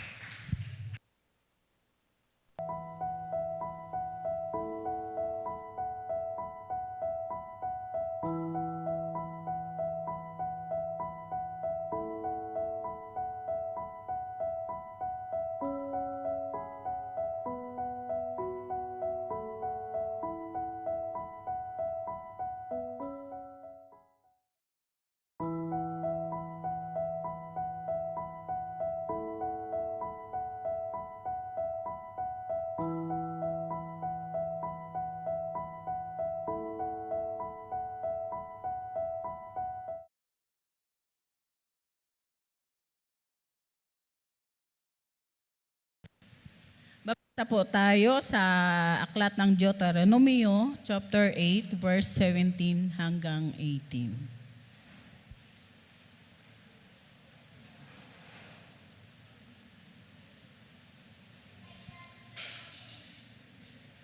Mga kapatid, gusto ko po, sabay-sabay po nating basahin ang verse na po na yan. Sige po, 1, 2, basa. Kaya, huwag na huwag ninyong isipin na ang kayamanan ninyo ay bunga ng sariling lakas at kakayahan. Subalit, alalahanin ninyong si Yahweh na inyong Diyos ang nagbibigay sa inyo ng lakas upang yumaman kayo. Ginagawa niya ito bilang pagtupad niya sa kanyang pangako sa inyong mga ninuno. Okay, mga kapatid. So, wag po nating isipin na anumang meron tayo ngayong lakas ay galing po sa atin. Lahat ng meron tayo ay nagmumula sa Diyos. So, kaya marapat lamang na ibigay natin, ibalik natin sa Kanya ang nararapat. So, mga kapatid, ngayong umaga, tayo po ay dumako sa ating sama-samang pagkaloob sa ating Panginoon bilang isang iglesia. Ang may akda po ng pagbibigay ay ang ating Panginoong Diyos. Siya po yung nagbigay at patuloy po na nagbibigay dahil po sa dakilang pag-ibig at pagsamba sa Kanya.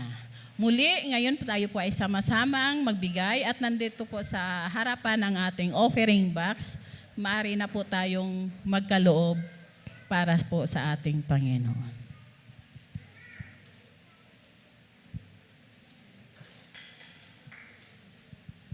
Habang nagbibigay po, reminder lang po mga kapatid, kung maaari po sana ang ating ihulog ay exact amount po. Wala na po sana akong sukli na ibabalik kasi minsan po nagkalituhan po kami, dala ng aming mga mata medyo malabo na. So, maaari po sanang exact amount na lang po.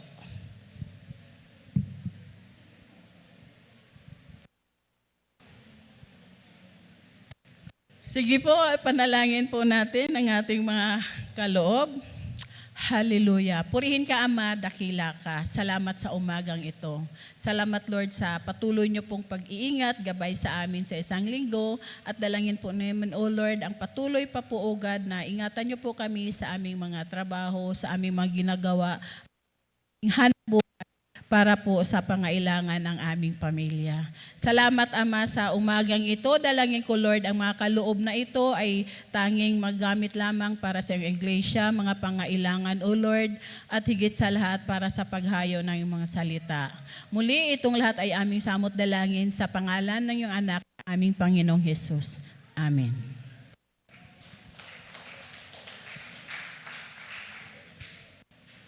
Announcement po tayo, mga kapatid. Patuloy po inaanyahan ang ating prayer meeting every Wednesday po via Zoom po. It's 7 p.m. po ang start. At tuwing katapusan ng month ay mayroon po tayong talastasan. Yun po yung pagkakataon na magtanong kung mayroon po mga hindi pa naintindihan at ito po ay sasagutin ng ating mga elders at pastor. Kaya huwag po kalimutan ang pag-attend ng ating prayer meeting every Wednesday. Mga birthday celebrants for this week, happy birthday.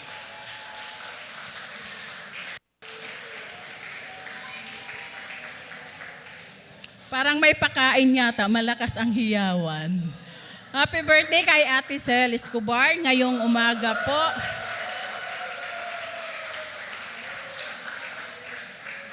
Kay Kuya Jello, bahala na daw si Ate Cel sa'yo. Happy birthday. Happy birthday kay My Loves, Ate Nancy Canlas, bukas po. Ate Fe, bahala na po si Ate Nancy bukas. Happy birthday. Ate Jade Escobar, siguro na sa Zoom. Kay Kuya Kian Obrero, happy birthday.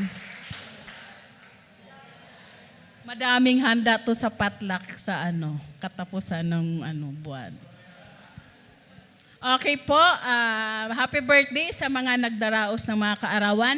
Ngayon naman po, i-welcome po natin ang ating mga bagong nakasama ngayong umagang ito, si Kuya Jefferson Ampostas. Kuya, pwede pong tumayo. Welcome po sa gawain. Kay Ate Hazel Bernardo. Welcome po. Kay Ate Jennifer Linaw. Welcome po sa JF. At kay Ate Mina Garcia. Welcome po sa aming gawain dito sa JFCM Kabuyaw. Nawa po is makita pa po namin kayo sa susunod na ating gawain. Ito po, sila po ay inanyahan ni Ate Bebs Bogtay. Siya po ang nagdala po sa kanila dito. Welcome po muli.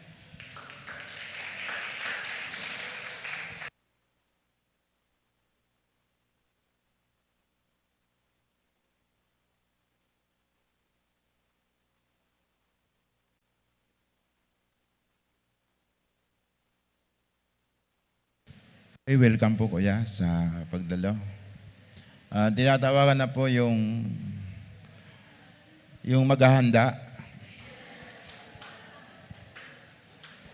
para po atin pong ipanalangin.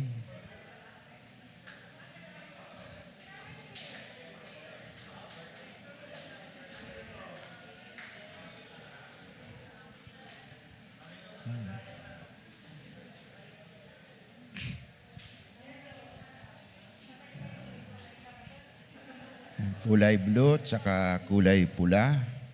San kayo? Sige po mga kapatid, samahan niyo po ako. Atin po silang ipanalangin.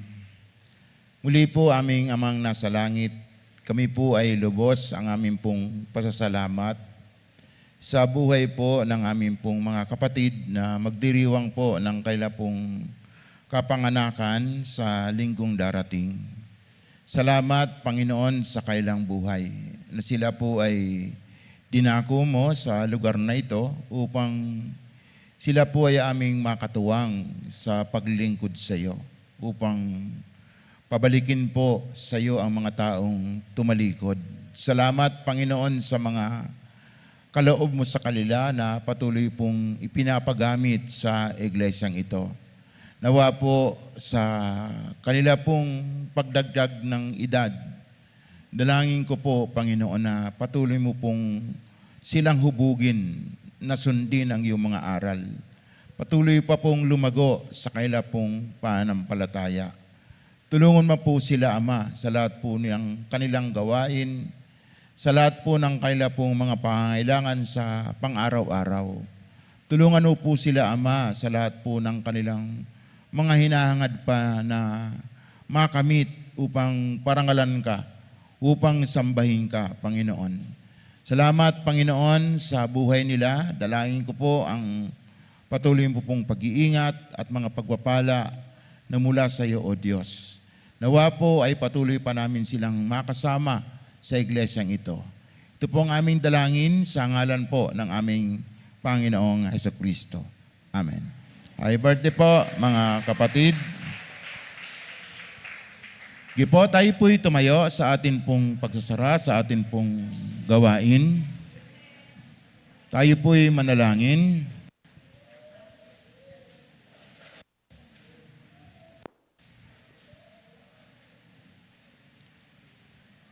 Aming Amang nasa langit, aming Yahweh, na siyang sumugo sa aming Panginoong Jesucristo upang bayaran ang aming mga kasalanan. Salamat, Panginoon, sa iyong dakilang kabutihan na patuloy po naming pinaglilingkuran. Patuloy naming kinikilala na ikaw ang Diyos, Panginoon namin. Maraming Panginoon sa umagang ito, sa pagtitipong ito. Sa lahat po ng ginamit mo, Panginoon, upang patuloy kaming hamunin buhay pananampalataya. Patuloy na tumibay ang aming pananampalataya. Salamat sa mga kapatid na ginagamit mo upang kami, Panginoon, ay turuan. Upang sama-sama kaming sumamba, Panginoon, sa magitan ng mga awiting papuri sa iyo. Salamat, Panginoon, sa mga awitin na ito dahil kami po ay naiaalay namin sa iyo ang aming buhay. Salamat, Panginoon. Wala po kaming ibang pasasalamatan kundi ikaw lamang na siyang aming Panginoon na kinikilala, siyang Panginoon namin na patuloy na pupurihan magpakailanman. Kaya Ama, sa umagang ito, dalangin namin na ikaw po ang patuloy na gumabay sa amin, sa aming buhay, sa aming pong pansamantalang pag-ihiwa-hiwalay. Dalangin po namin na patuloy ka naming hanapin, kilanlin, at patuloy pong yung aming po mga aral na tinatanggap, nawa po, hindi lang ito manatili sa aming kaisipan, pagkos ito po ay aming maipamuhay.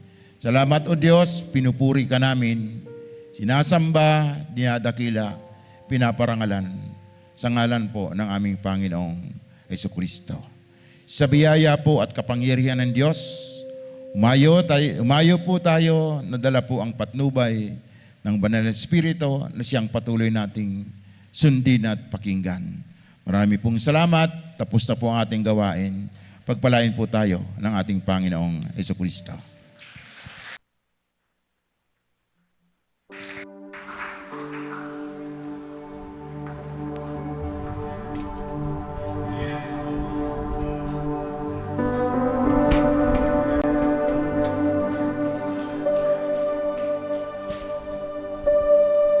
Amen. Tayo po ay muling aawit sa ating Panginoon pagpapasalamat sa kanyang kabutihan. Hallelujah.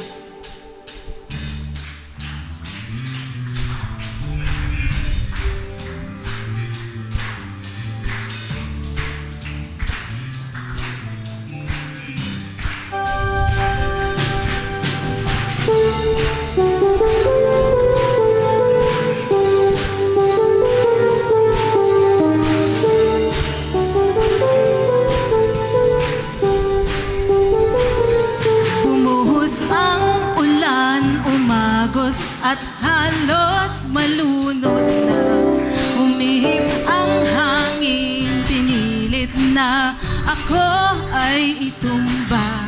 Umarot ng dilim ang langit, kinapos ng liwanag. Pagtitiwala ko'y hindi matitinag.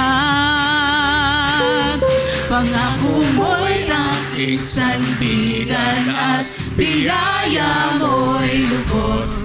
Ang isip mo ang kublihan hanggang matapos ang unos. Pag-ipas ng pagod at luha, di maaaring huminto. Pagpatal ng pagsamba sa aking puso, tuloy ang awit, sigaw ng pusong nagtagumpay. Pagkat lakas mo ang taglay, tuloy ang awit, tuloy ang daloy at ito'y walang humpay. Ang ilong ng papuri ay hindi mapipigil, hindi matutuyo. Tuloy ang awit para sa'yo. Minsan pa. Umuhos ang ulan, umagos at halos malunod na. Umihip ang hangin, pinilit na ako ay itumba. Binalot ng dilim ang langit, kinapos ang liwanag. Pagtitiwala ko'y hindi matitinag. Pangako mo'y aking sandigan at biyaya mo'y lubos. Ang bisig mo ang kublihan hanggang matapos ang unos. Paglipas ng pagod at luha, di maaaring huminto. Pagbukal ng pagsamba sa aking puso, tuloy ang awit, sigaw ng aking puso.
JFCM Kabuyao sa pagdiriwang ng ika-27 taon. Isang hangarin ang umusbong maunlad na iglesia para sa kaluhuran ng Panginoon at pagsulong ng sa kanyang mga layunin, devotion ang leaders Great po. Commission. Meron tayong devotion